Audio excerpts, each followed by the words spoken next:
Commander, let's light the sky. Training sharper drone pilots, learning how to fly. Mission ready mindset, safety leading every plan. Skills that build confidence from takeoff through the scan. Tune in at Sky Commander, come join the crew today. Learning smart, fly with purpose, level up your way. We see more, no sooner, that's the edge we're here to spread. See above, go beyond, get ahead.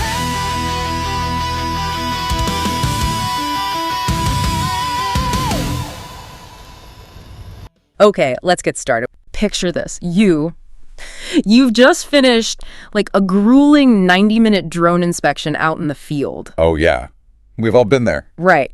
The weather was perfect, the flight lines were absolutely flawless, and, the landing was buttery smooth. You pack up the truck, you've got the AC blasting, and you're feeling like an absolute hero. Enjoy that feeling while it lasts. Exactly, because then you sit down at your desk, you pull out the SD cards, and staring back at you are 2,300 identically named photos. You've got 3 batteries worth of scattered flight logs, some scribbled field notes on a damp piece of paper, and a computer folder simply named New Folder 7. The dreaded New Folder 7. The flight was perfect, yeah. But the actual work and the real headache is literally just beginning. That is the exact moment the illusion of the drone business completely shatters. It really is. So welcome to this deep dive. Today, we're exploring a massive stack of operational notes, training materials, and workflow guides. Specifically, we're focusing on modern drone operations and data management. And there is a lot of material here. Huge stack. Our mission today is to shortcut your path to being well-informed on a concept called operational leverage. We are going to look at how scripting, APIs, and smart systems can transform a chaotic, manual drone hustle into a highly scalable, defensible data operation. And we are going to do it without getting bogged down in dense coding jargon, which I think is key. Absolutely. We're turning manual hustle into automated precision. Okay, let's unpack this. Well, achieving this requires a fundamental mindset shift right off the bat. Most people entering the commercial drone industry, whether they are inspecting utility lines, mapping construction sites, or surveying agriculture, they think the value of their business is directly tied to how well the drone flies. Which, makes sense at first. You're a pilot. Right, and early on that makes perfect sense. You absolutely need to be a safe, skilled pilot. But a drone business does not scale because the drone flies well. It scales when the work around the flight becomes repeatable. Yeah, the flight itself is just the highly visible tip of the iceberg. Everyone sees the drone in the air, but they don't see the massive infrastructure supporting it. Precisely. The real business is everything that happens before the propellers spin and everything that happens after the drone lands. It's the mission planning, the airspace permissions, the raw file handling. Extracting the metadata. Extracting metadata, performing rigorous quality control, generating the engineering report, securely delivering it to the client, and finally archiving the evidence. It's a massive chain. It's exhausting just listing it out. It is. And at a small scale, when you have maybe 1 or 2 missions a week, human memory actually works pretty well. You can rely on your brain to remember that, oh yeah, New Folder 7 belongs to the Mountain Utility Company job from Tuesday. Sure, because it just happened. But what happens when you have 10 pilots flying 50 missions a week? Or, 50 pilots flying 100 missions a day? That's where it breaks. At a medium scale, human memory becomes a massive operational risk. And at a large scale, human memory is absolute chaos. I can imagine. Oh, it's brutal. If you are relying on an individual pilot to manually create client folders, copy images off memory cards, check that all 2,300 files actually transferred without corruption. Which they never want to do. Never. And then rename those files, separate the raw data from the working files, manually verify flight logs, and update a tracking spreadsheet so the reviewer knows the job is ready. You are draining the single most valuable resource in your operation, which is expert human attention. I like to think of it like shooting a major motion picture. Oh, that's a good comparison. Right. Everyone thinks that the glamorous part is on set with the massive cameras, the lighting rigs, the director shouting action. But the real magic, and frankly, the real nightmare happens in post-production. Exactly. If the camera crew just dumps a cardboard box full of unlabeled film reels onto the editor's desk and says, good luck, we got some great shots in there, that movie is never coming out. Has ever seen the light of day? Never. And a 90-minute drone flight can easily generate 4 hours of administrative work on the back end if you don't have a system. And that is the operational trap that kills growing companies. The drone was incredibly efficient in the air, right? Capturing thousands of high-resolution data points in 90 minutes. Super fast. But the business is incredibly inefficient on the ground, just burning hours of highly paid labor just to organize that data. We have to realize something crucial here. The client isn't actually buying a drone flight. Right. The client, whether it's a structural engineering firm or a power company, they do not care about your drone. They're buying useful, organized, and defensible evidence. Okay, but wait, let me push back on this a little bit. Because I can hear pilots listening right now saying, but if I'm a world-class pilot and I've got the most expensive thermal and RGB sensors on the market, and I get the absolute perfect, crystal clear shot of a microscopic crack on an insulator on a utility pole, isn't that enough to keep my clients happy? You'd think so, right? I mean, the proof is right there in the picture. The crack is obvious. I did my job. What's fascinating here is that amazing photos completely lose their value if you cannot prove exactly when and where they were taken. Really? Just completely lose their value. Completely. If you hand a utility client a beautiful 45-megapixel, perfectly exposed photo of a cracked insulator, their very first question is going to be, which specific pole on our 500-mile grid is this? Ooh, yeah. Right. And if your answer is, I think it was somewhere near the middle of the Tuesday flight, maybe near the highway, that photo is practically useless to their maintenance team. Because they can't find it. Exactly. They cannot dispatch a 5-person repair crew and a bucket truck based on somewhere near the middle. This is where operational leverage comes into play. So it's about the system. Operational leverage means using a system to carry the heavy, repeatable load so that expert human attention isn't wasted on renaming files or guessing which photo belongs to which asset. Right. So once an operator realizes they have this massive, crushing admin problem that their team is just drowning in new folder 7s and generic file names like DJI0001.jpg, say play key, their first instinct is usually a massive overreaction. They want to fix the chaos all at once. Yes, they panic. And that leads to the most dangerous phrase in any growing drone business. Which is? We should build an app for that. Oh, man. But it sounds so professional. We're building a proprietary app. We're a tech company now. You hear it all the time. You do. It sounds incredibly professional to investors and clients, but it's usually a catastrophic operational trap. Yeah. People feel the pain of manual workflows, so they instantly imagine this giant, magical software platform that will solve absolutely everything. The silver bullet. Right. They want to build a client portal, a pilot dispatch system, AI-driven defect detection, automated billing, real-time tracking dashboard. All before they've even sorted their folders. Yes. They want to build the entire automated factory before they even know how to properly use a screwdriver. We really need to break down the fundamental differences between a script and API and a full software product, because confusing them is how businesses burn millions of dollars. Let's use an analogy here from the source material. I like to think of a script as a wrench and a full software product as an entire automotive garage. That's a great way to frame it. You don't build a brand new multi-car heated garage just because you need to tighten one single loose bolt on your truck. You just need a wrench. Exactly. A script is a small, highly targeted tool doing one specific job on your local computer.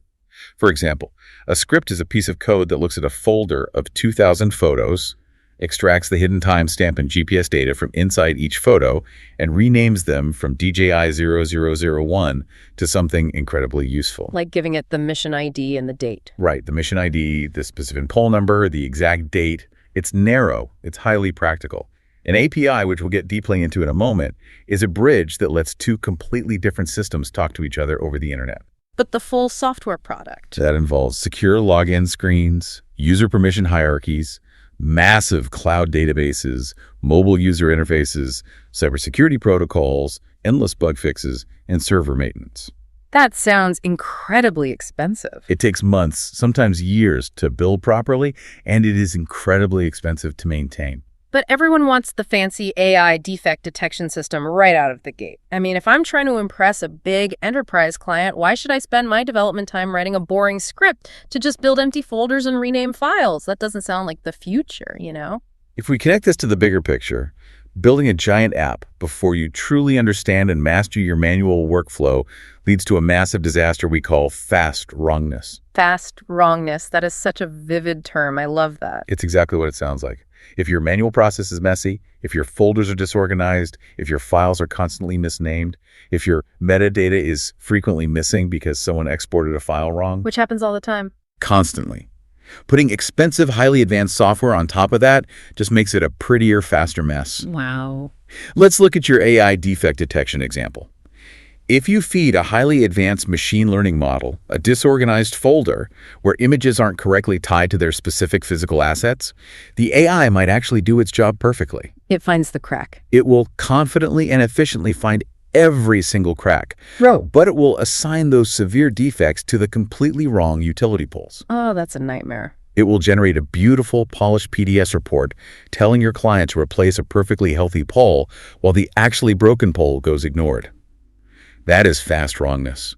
That's why the golden rule of automation is boring first. Boring first, meaning the absolute best first automations you can ever build in your business are highly unglamorous. Extremely unglamorous. Yeah. Things like mission folder creation, raw file intake routines, counting files to make absolutely sure none were dropped or lost during the transfer from the SD card to the hard drive. The digital paperwork. Basically, yeah. Checking that the metadata exists before a pilot leaves the site. You have to build rigid structure before you can even think about adding intelligence.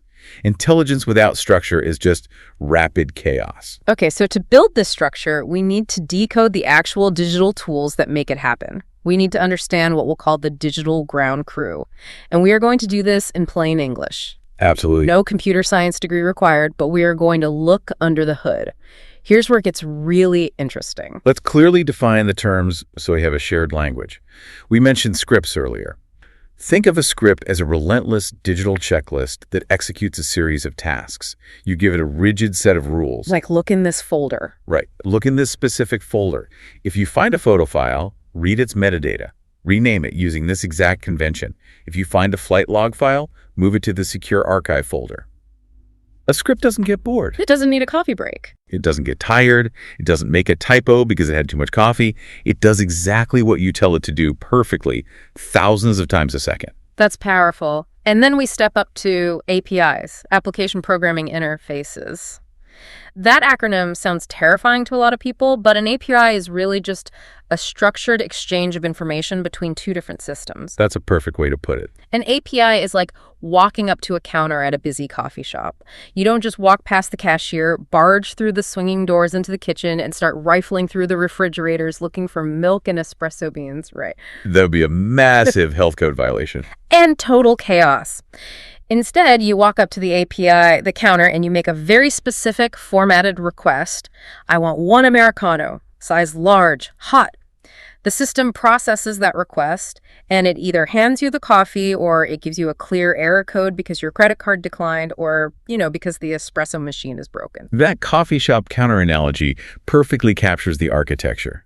The specific service window you walk up to is called an endpoint. An endpoint. Yeah. Okay. In a drone business, you might have one endpoint specifically dedicated to creating a new mission profile and a totally different endpoint dedicated to checking the aviation weather forecast for a set of GPS coordinates. Makes sense. When your system approaches that endpoint, it uses a specific method to tell the API what it wants to do. Like get, post, patch, or delete. I've seen those terms around. Exactly.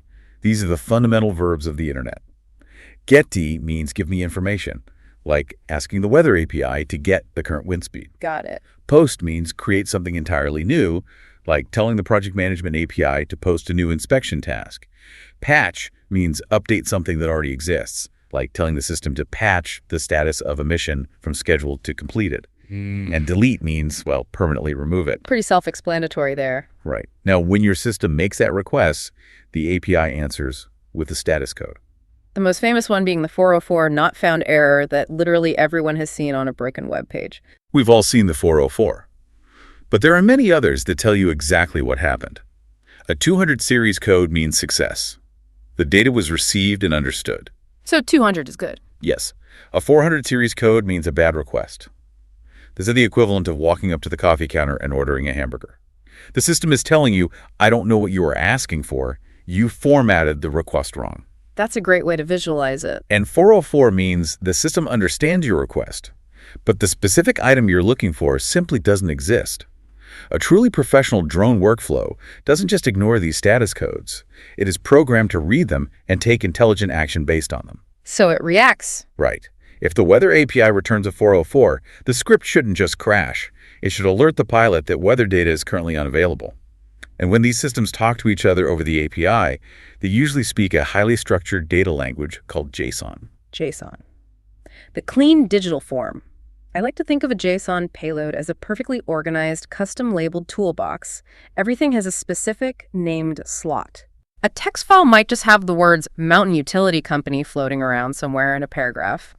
But a JSON file structures it. It literally says, quote, client name, end quote, colon, quote, Mountain Utility Company, end quote.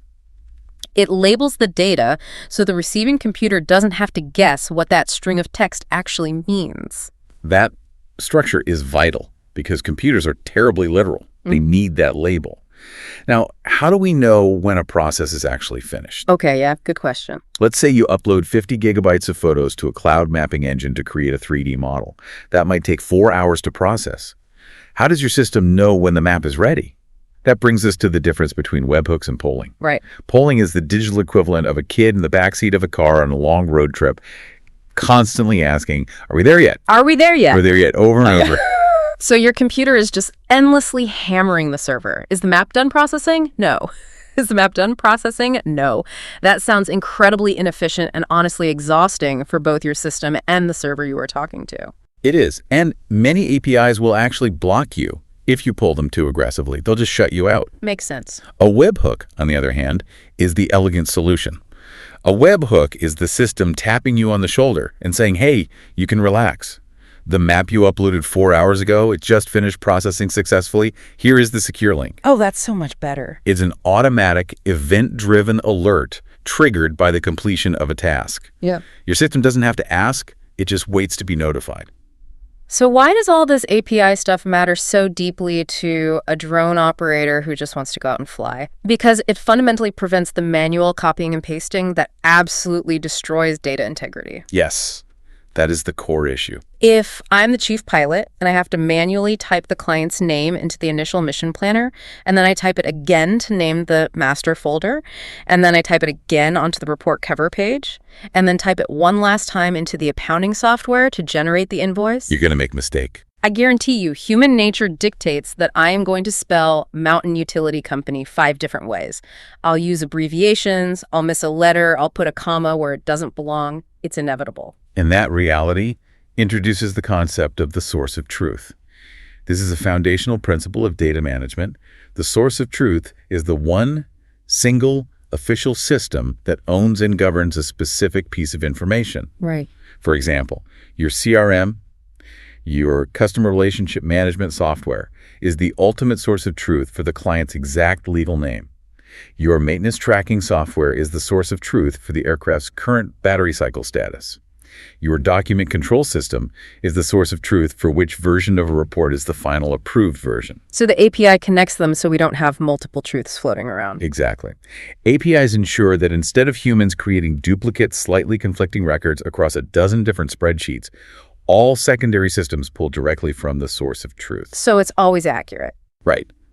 If the CRM dictates that the client is legally named Mountain Utility Company, LLC, the API pulls that exact string of text and injects it into the mission folder name, the report shell, and the final invoice.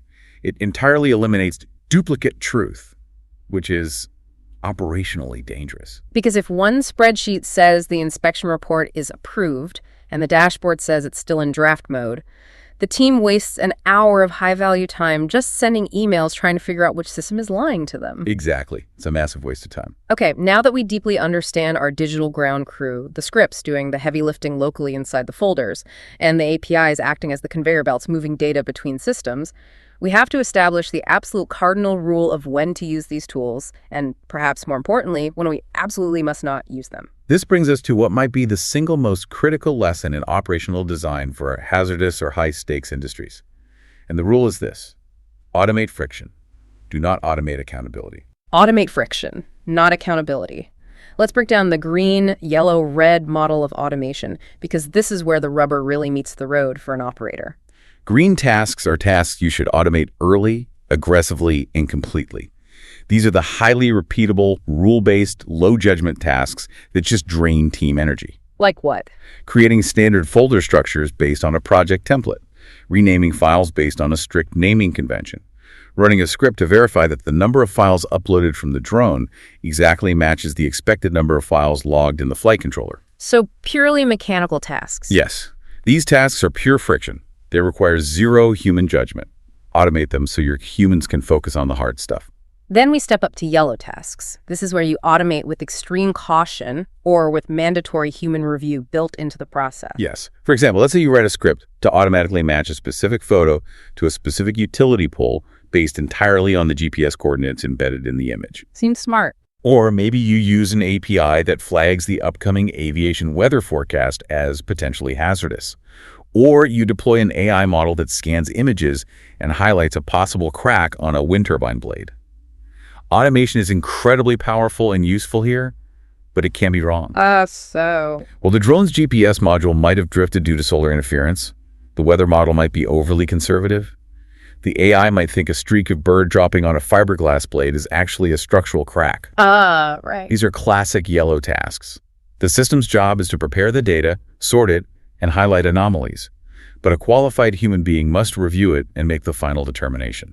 And finally, we have red tasks. And the rule here is absolute. Do not fully automate these. Never. Red tasks include final safety calls, approving a flight for takeoff, signing off on regulatory airspace compliance, confirming the final engineering severity of a discovered defect, permanently deleting original raw evidence files from a server, releasing the final legally binding report to the client. Those are all huge deals. They carry immense legal, financial, and safety weight. They require a concept called HITL, human in the loop. I want to focus on that human in the loop concept because I think people get mesmerizing by automation and just forget the reality of field operations. Let's look at a concrete example. Sure. Let's say I've got my system fully integrated. My API is hooked up to the official aviation weather service. The API checks the forecast for my exact GPS location, and it returns a result saying the wind is 5 knots. Totally fine, well within the drone's operating limit. Green light from the system. Right. But I am physically standing on the actual site. I'm standing between two massive glass-walled skyscrapers, and the wind is channeling through there like a literal wind tunnel. It's blowing a 35-knot gale. It's incredibly dangerous. If my highly automated, beautifully scripted iPad checklist says mission approved in big, reassuring green letters, what do I do? This raises an incredibly important question about authority and liability in an automated workflow. And the answer is structural. Your system should never be programmed to say mission approved. Oh, really? Never. That is an example of bad automation design. That is the software arrogantly pretending to be the pilot in command. Good automation, properly designed, says something very different. It says, forecast weather is within planning thresholds. Pilot must physically verify actual site conditions to approve launch. The wording is everything. It completely shifts the burden. The wording dictates the culture of the operation. The software's job is to prepare the decision. It flawlessly gathers the complex weather data. It checks the airspace authorizations. It verifies the pilot's training currency in the database. But the human makes the final decision. Because the software isn't standing in the wind tunnel. Exactly. Live operational awareness, physically seeing the massive construction crane that just unexpectedly swung into your planned flight path, feeling the localized wind gust that the forecast missed, noticing a stray dog run onto the landing pad. No script, no API, no AI can own those moments. Right. Human in the loop isn't a limitation of the software. It is a feature, not a bug. It is the ultimate failsafe. A perfect example of preparing the decision for the human while keeping the human firmly in control is how we handle the actual evidence the drone captures. Let's dive deeply into post-flight data intake, because this is where most companies bleed time and lose data. It is the biggest bottleneck. Every single commercial mission produces data. If your data intake process is messy, your entire business is messy, regardless of how well you fly. We briefly talked earlier about how generic file names like DJI0001.jpg are unacceptable for professional operations. Let's unpack exactly why that is such a massive operational hazard. Right. Let's trace the life cycle of a generic file name. If I have a busy week and I have 3 different memory cards from 3 completely different flights, maybe one was a roof inspection, one was a cell tower, one was a bridge. A typical week. If I haven't cleared those cards, they might all have a file named DJI00001.jpg on them because the camera counter resets. If I dump all 3 of those cards into a single project folder on my computer, the operating system is going to panic. It definitely will. It's going to ask to overwrite the existing files, or it's going to automatically append a confusing copy 1 or copy 2 to the end of the file name. Very quickly, you have a soup of indistinguishable data. It's a disaster. Total disaster. Instead, a targeted script can intercept those files as they come off the card and automatically rename them to something highly structured, something like SC20U6118 PO 184 RGB 260428143200001.jpg. See, that file name is no longer just a label. It is a complete self-contained story. It instantly tells the reviewer or the client everything they need to know. Just from looking at it. Just from the name. It contains the overarching mission ID, the specific site code, the exact asset ID like pole 184 down camera, the type of sensor used in this case, an RGB visual camera, not a thermal sensor, the exact date, the exact time down to the minute, and finally the sequence number. That's incredibly thorough. But what's crucial to understand is that the file name is only part of the story. The rest of the story is hidden invisibly inside the file itself as metadata. Data about data. Exactly. When a modern drone takes a photo, it writes a massive amount of hidden text into the image file, the ESCF data. This includes the precise GPS coordinates down to the decimal degree, the exact altitude above sea level, the compass heading of the aircraft, the pitch and roll angle of the camera gimbal, the specific camera model, and the exact fraction of a second the shutter clicked. That's a lot of hidden information. It's a ton, and this metadata is the secret sauce.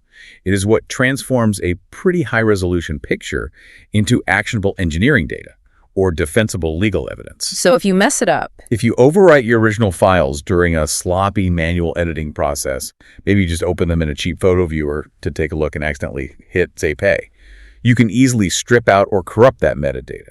And if you do that, you have effectively destroyed the evidence. A structural engineer cannot use an image if they don't know the precise camera angle and distance to calculate the size of a fracture. but let me push back on this reliance on scripting for intake. I mean, renaming 2,000 photos by hand sounds like an absolute nightmare, so I definitely want a script to do it. Yes, you do. But what happens if the script messes up?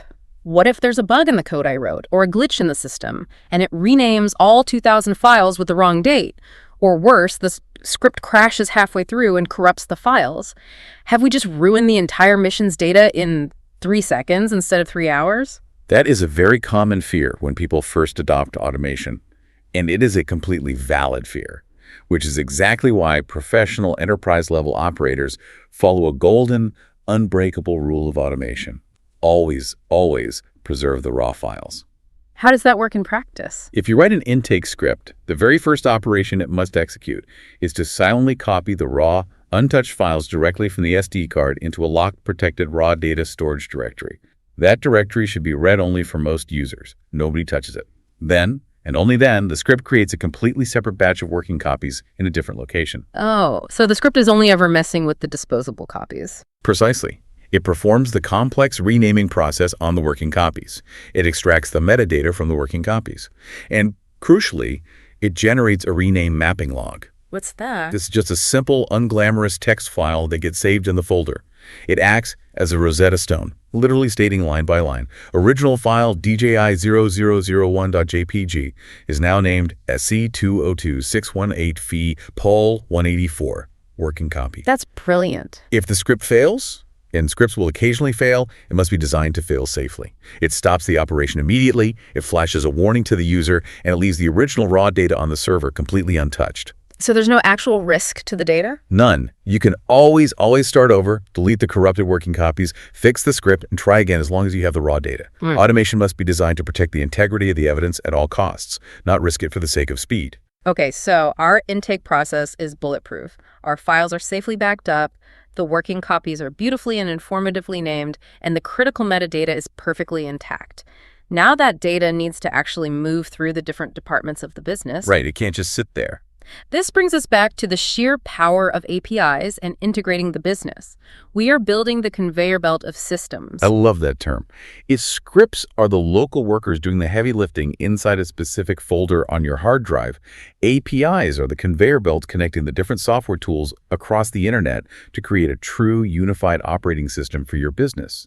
Let's trace exactly how data moves on this automated conveyor belt. Let's visualize this. So let's say the images are successfully uploaded and renamed. Now we have an API connected to our cloud-based mapping platform like Drone Deploy or Pix4D. Right. In a manual workflow, a human has to open a web browser, log in, manually select all 2,000 photos, wait 3 hours for them to upload, remember to check back later, download a massive multi-gigabyte orthomosaic map, and then manually drag that map into a report document. It's incredibly tedious. It is, but with an API integration, the system detects the successful upload of the working files. The API automatically pushes those specific photos directly to the mapping engine's endpoint in the cloud. The mapping engine spins up its servers and processes the data. And then what?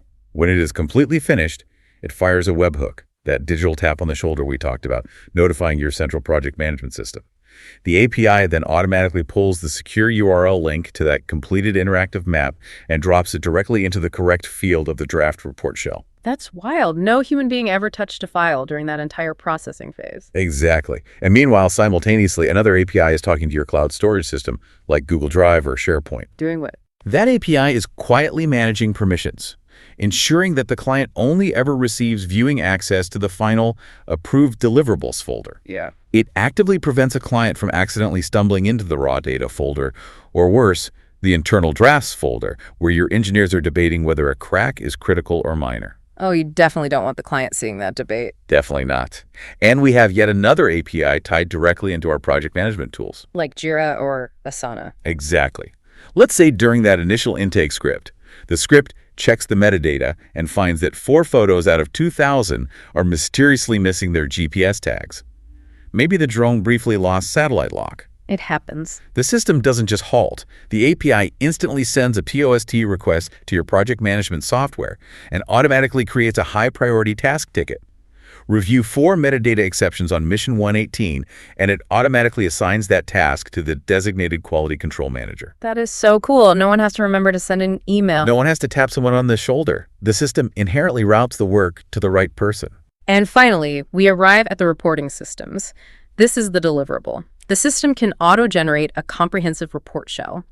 It uses APIs to pull the exact client information from the CRM. It pulls the pilot's credentials from the flight logging software. It pulls the total file counts from the intake script, and it pulls the map links from the photogrammetry engine. Yes, it builds the entire skeleton of the 50-page report. So the human expert, the highly paid engineer, opens a document that is already 80% finished. They only have to spend their time writing the actual engineering findings and analyzing the defects. I really like a mental model we can use here from the source material. What's that? Scripts are the specialized shop tools, like a power drill or a lathe. APIs are the conveyor belts smoothly moving the part along the assembly line from one station to the next. And the full software product, that massive app everyone wants to build, is the entire factory.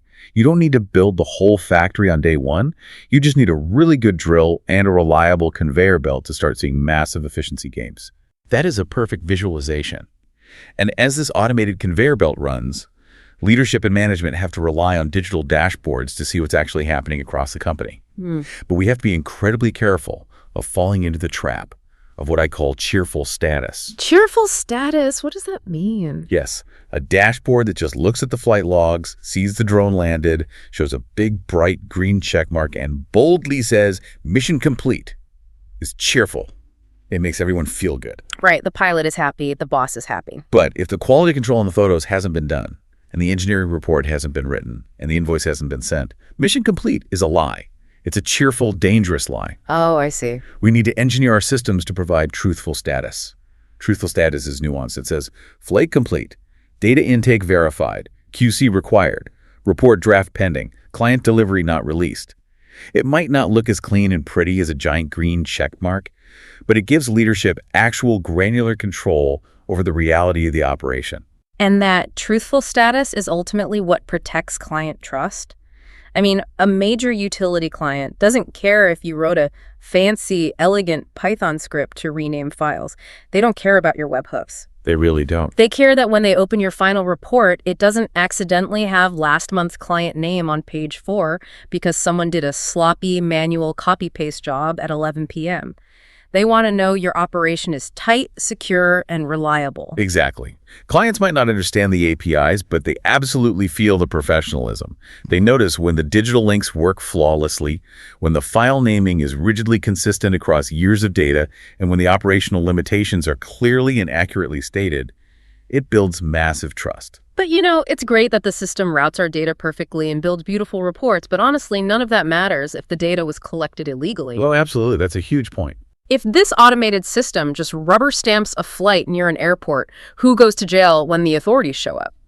This brings us to a massive, complex part of the operation.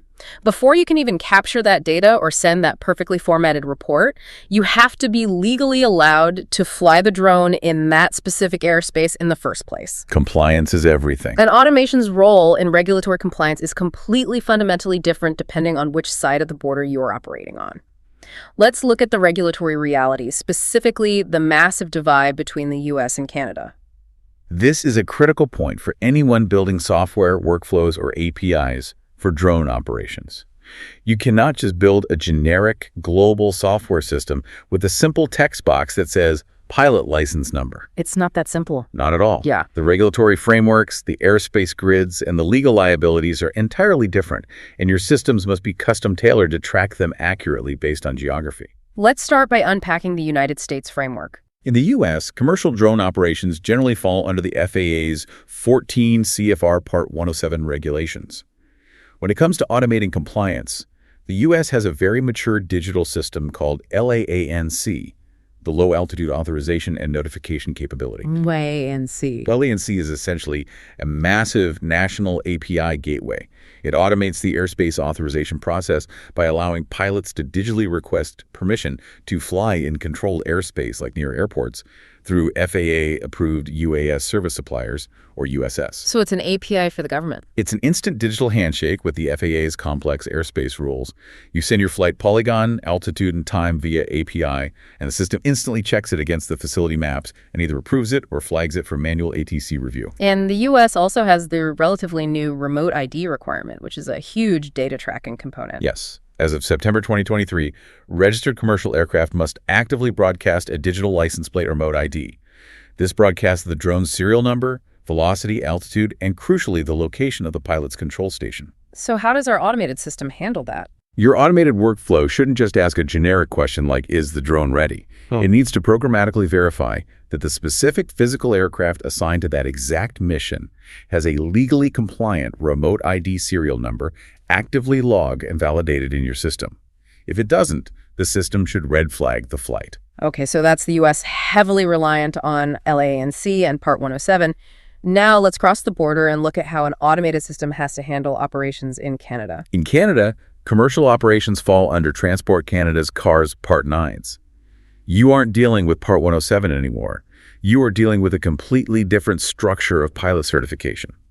Basic, Advanced, or SFOC Special Flight Operations Certificate categories. So the API has to know the difference. Exactly. And for access controlled airspace, you aren't using the LANC API. You are using NAV Drone, which is the official digital tool for any Canada-controlled airspace. It functions differently and has different reporting requirements. It's a totally different ecosystem. Furthermore, Canada has upcoming regulatory shifts. For example, the November 2025 updates that will allow advanced operations certificate holders to conduct highly complex flights like sheltered operations and EVOS extended visual line of sight operations. So if your beautifully designed software just throws up a generic green screen that says pilot approved, it is completely legally useless. Approved for what exact operation, under what specific sub-rule, in which country? Exactly. And this highlights a huge hidden regulatory risk with automation. Let's look at a very common scenario. Let's say you have a highly lucrative, recurring weekly job inspecting a massive construction site located 3 miles from an active international airport. Okay, pretty standard job. The intense temptation for a pilot or a dispatcher is to use their workflow software to just automatically hit clone on last week's mission package. The flight was perfectly legal and successful last Tuesday. The script ran great, so just copy the whole package for this Tuesday. Right. It seems like common sense. I mean, why reinvent the wheel if nothing about the physical job site has changed? Because the aviation environment is highly dynamic. Yeah. You can clone the folder structure on your hard drive, sure. But if your automated system automatically clones the airspace authorization without querying the API for new temporary flight restrictions or TFRs. Which pop up all the time. Right. Or you clone the weather approval when a severe storm front is moving in. Or you clone the aircraft hardware status when that specific drone's battery has reached a critical cycle limit. You are creating a massive, highly documented legal liability for your company. You are automating a violation. So what does this all mean for the operator? If I'm using a sophisticated app tied deeply into the LANC API in the US, or an app using NAV drone in Canada, and I put in my complex flight plan, and the app's algorithms crunch the numbers and give me a big, reassuring green check mark, does that mean the app development company has taken on the legal responsibility for the safety of that flight? That's the dream, right? Like if something goes horribly wrong and the drone hits a helicopter, can I stand in court and say, hey, the software told me it was legally okay to fly? Emphatically, no. Absolutely unequivocally not. The app, the API, the scripts, they support compliance. They do not become the pilot. The automation simply gathers, structures, and organizes the evidence. Just a tool. It's just a tool. Yeah. It verifies that the digital authorization token is attached to the file. It verifies that the remote ID serial number is logged in the database. It ensures the weather forecast was pulled and recorded, timestamped prior to takeoff. But the human pilot in command is the single, sole entity that can make the legal launch decision. The system prepares the informational package. The pilot commands the mission. And this rigorous, disciplined, structured approach to safety, compliance, and data integrity, this is exactly what builds what we can call the scalable feeling. When you have this dialed in, the daily lives, the actual human stress levels of the team completely change. There's a framework from the sources I really love for building this culture. ACLL, Ask, Check, Log, Launch. It's a fantastic, simple operational framework. First, ask the system for the data pull, the weather, the airspace, the mission parameters via those APIs. Second, check the rules against the physical reality on site. Is the software's view of the world matching what my eyes are actually seeing? Right, the wind tunnel check. Exactly. Third, log the evidence record exactly who is flying, what hardware they are using, where they are, and when they took off. And finally, launch, but only if the human pilot actively agrees that it is safe. And when you build a business that operates this way, pilots feel deeply supported, not micromanaged. The crushing administrative drag is removed from their shoulders. They aren't sitting in a hot truck for 3 hours renaming files and fighting with spreadsheets. They are flying, which is what they are best at. And the managers back at the office stop annoying everyone. The chief operations officer doesn't have to send a frantic text message at 9:00 p.m. asking, hey, where's a thermal report for the bridge job? They don't have to ask because they just look at the truthful status dashboard powered by the APIs, and they see exactly where the data is on the conveyor belt. And crucially, the clients see beautifully organized, highly traceable, reliable deliverables every single time. Think about the power of the digital audit trail we've built here. Imagine a scenario where a utility client comes back to you a year, maybe 2 years later, and says, we had a catastrophic pole failure on the grid you inspected. Can you legally prove which specific photos support your finding that the pole was healthy last April? Oh, man. In a manual workflow, that request results in absolute panic. People are desperately digging through old, dusty hard drives, searching through years of email attachments, sweating billets hoping they didn't overwrite the original SD card. It's a nightmare. But with a scripted, API-connected workflow, the system can answer that legal challenge instantly and definitively. The files are named perfectly, the uncorrupted metadata is securely preserved in the locked raw folder, the automated logs show exactly who uploaded the data, which engineer reviewed it, and exactly when the report was locked. It's literally the push of a button to prove your competence. I can hear some listeners out there thinking right now, look, this sounds amazing for a massive enterprise-level engineering corporation with 50 pilots and a dedicated IT department. But I'm just a 2-person team. It's just me flying and my buddy doing the sales. Isn't all this talk about APIs, JSON payloads, and automated scripting total overkill for a small business? I would strongly argue the exact opposite. Yeah. Small teams need this more than massive corporations. Really? How so? A massive corporation might actually have the bloated budget to hire 3 full-time administrative assistants just to manually rename files, build folders, and chase down status updates all day. A two-person team absolutely does not have the spare labor or the capital to waste 4 critical hours on post-flight admin when they could be out bidding on another job or flying another mission. That makes total sense. Operational leverage, smart, targeted automation is exactly what allows a two-person team to output the quality, the consistency, and the sheer volume of a 10-person team. It is the ultimate equalizer in the modern data economy. That is such a powerful way to frame it. The tech isn't just for the big guys, it's how the small guys compete with the big guys. Okay, let's move to the action plan for the listener. We've talked about a lot of high-level concepts and complex tools. How do you actually start implementing this tomorrow morning? I want to share the exact 4 questions you must ask yourself before you attempt to automate anything in your workflow. This is the perfect filter to avoid fast wrongness. Question number 1. Does this task happen often? If it's a highly unique edge case that you only deal with once a year, don't waste time coding a script. Just do it manually. But if it happens on every single mission, every single day, it is a prime candidate. Right. Question number 2. Does it follow strict, clear rules? Does a careful, methodical person do it the exact same way every single time? Like creating the 12 specific standardized subfolders for a new client project, it's exactly the same every time. Exactly. If it requires fluid creativity, don't automate it. Question number 3. Is the result easy to visually check and verify? A script that creates an empty folder structure is very easy to verify. You just look at your screen and see if the 12 folders are there. Super easy to check. And question number 4, the absolute most important one. What happens if it is wrong? Yes. If the script fails or if the API pulls bad data, what is the real-world consequence? If the consequence is just a minor annoyance, like an empty folder gets named incorrectly, automated aggressively, but if the consequence is a safety violation, permanently deleting a raw file or accidentally emailing a sensitive internal draft to a client, you must pump the brakes and add a manual human review gate. Do not fully automate high-consequence tasks. I want to give you, the listener, a direct challenge right now. We'll call it the Wingman Challenge. I want you to think about your own daily workflow. Think about your own agonizing version of New Folder 7. Identify just one boring, tedious, repetitive task that currently depends entirely on your fragile memory or your manual typing skills, and figure out how to turn it into a controlled, automated trigger this week. Implement the boring first rule. Yes. Don't build an app. Just set up a simple macro or a script to create your mission folders perfectly every time. The ultimate goal here isn't for you to suddenly become a master software programmer. The goal is to design a daily workflow where doing the correct action is physically easier than doing the sloppy action. I love that. If the automated system creates the complex folder structures instantly, people will naturally stop making messy, chaotic folders on their desktops.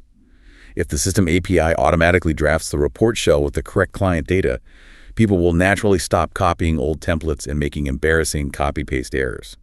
Good automation subtly nudges human behavior toward high quality. Wow. We have covered an incredible amount of ground today. We started by tearing down the persistent illusion that a drone business is just about flying cool hardware, and we exposed the gritty reality of the data operations behind it. We learned exactly why jumping straight to building a giant app is a fatal trap, and why we should relentlessly focus on the boring first rule using targeted scripts and APIs. We established the cardinal rule of high-stakes operations. Automate friction, do not automate accountability. We explored the mechanics of how to protect raw evidence and metadata, how to build a unified conveyor belt of systems to provide truthful, granular status, and how to safely navigate the complex regulatory realities of digital systems like LENC in the US and NAV drone in Canada without inheriting massive liability. And we wrapped up by proving that whether you are a 50-person enterprise or a lean 2-person team, operational leverage is the key to giving you that scalable feeling through the Ask, Check, Log, Launch framework. But before we sign off, I want to leave you with a final provocative thought, something to really mull over that builds on everything we've talked about today. Let's hear it. Throughout this deep dive, we've focused heavily on using automation for structure creating folders, standardizing file names, routing data between software platforms. But as artificial intelligence continues to rapidly evolve, the machines are inevitably going to get better at the actual analysis. They will get better at identifying the microscopic cracked insulators, the subtle rust patterns on bridges, the complex thermal anomalies on solar farms. Eventually, and probably soon, the software will be able to do the analysis faster, cheaper, and more accurately than a human eye ever could. Yes, coming. When that day comes, when the software can process the massive data sets and drafty engineering conclusions instantly, the true economic value of a professional drone operator will no longer be capturing the data. Anybody will be able to capture data. It won't even be writing the report. That is a profound industry shift that is already beginning. So what is your value? The ultimate value of the human operator will be as an architect of trust. Because no matter how brilliant, fast, or accurate the AI gets, an algorithm cannot take legal responsibility. A piece of code cannot look a utility executive in the eye, sign a document, and say, I stand behind this assessment. This infrastructure is safe. That's so true. You, the human, will be the only entity legally and ethically capable of validating the boundaries between machine efficiency and real-world safety. You won't be the one pushing the buttons to find the crack. You will be the one designing the entire system, proving its methodology, and guaranteeing its integrity to the world. So the question you have to ask yourself about the future of your career is this. Will you be the one just flying the drone, or will you be the architect of trust? Think about that the next time you stare down a directory full of files named DJI-0001. Thank you for joining us on this deep dive, and as always, for letting us be your shortcut to being well-informed.